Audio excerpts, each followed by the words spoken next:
রাত পোহালেই পবিত্র ঈদ উল আজহা, তাই প্রিয়জনের সাথে ঈদ আনন্দ ভাগ করতে রোববারও বাড়ি ফিরেছেন লাখো মানুষ। সকালে বাস কাউন্টারে অপেক্ষা করেন অনেক যাত্রী, আর বাস পেলেই রওনা দেন বাড়ির পথে। যাত্রীদের অভিযোগ, প্রিয়জনের সঙ্গে ঈদ উদযাপনে বাড়ির উদ্দেশ্যে রওনা হলেও রয়েছে যানবাহন সংকট, তাই অনেকক্ষণ অপেক্ষার পর মিলছে গাড়ি। এদিকে শেষ দিনে ট্রেনেও ছিল না তিল ধারণের ঠাঁই। বিস্তারিত জানাচ্ছেন আঞ্জাম খালেক।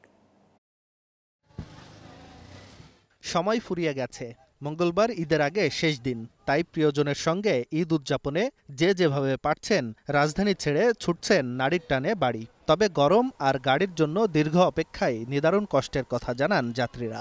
তবুও প্রিয়জনের সঙ্গে ঈদের আনন্দ ভাগাভাগি করতে চান তারা। তো অনেকদিন হয়েছে, তো বাড়ি থেকে আসছি, বাবা মার কাছে যেতে তো ভালোই লাগে সবারই। অবশ্যই ভালো লাগছে, অনেকদিন পর বাড়ি যাওয়া, সবার সাথে ঈদ কাটানো তো ভালো লাগবে। এখনো ওইভাবে আমি গাড়ি পাচ্ছি না, কারণ যে গাড়িটা আমার পছন্দ হচ্ছে কিন্তু দামটা একটু বেশি যাচ্ছে। যেখানে 100 টাকা লাগে টাঙ্গাইল যাইতে, সেখানে 500 টাকা চাচ্ছে।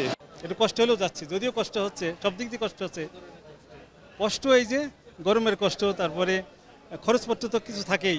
বাস কর্তৃপক্ষ বলছে শেষ দিন সকাল থেকেই যাত্রীদের ভিড় সামলানো কঠিন হয়ে দাঁড়ায়।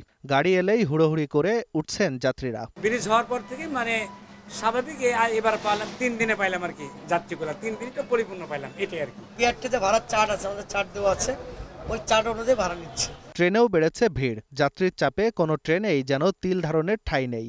দরজায় ঝুলে যে যেভাবে পারছে ছুটছে বাড়িতে। তবে একটি ট্রেন ছাড়া প্রায় সবগুলোই সঠিক সময়ে কমলাপুর রেল স্টেশন ছেড়ে গেছে। 11টার দিকে আসছে আর কি, 11টা থেকে পর্যন্ত বসে রয়েছি, অসহ্য লাগতেছে। মানুষ তো অনেক অনেক সিট পাইতে অনেক কষ্ট হইতেছে, বসার কোনো জায়গা নেই, একদম সিটের থেকে দাঁড়ানোর লোক অনেক বেশি।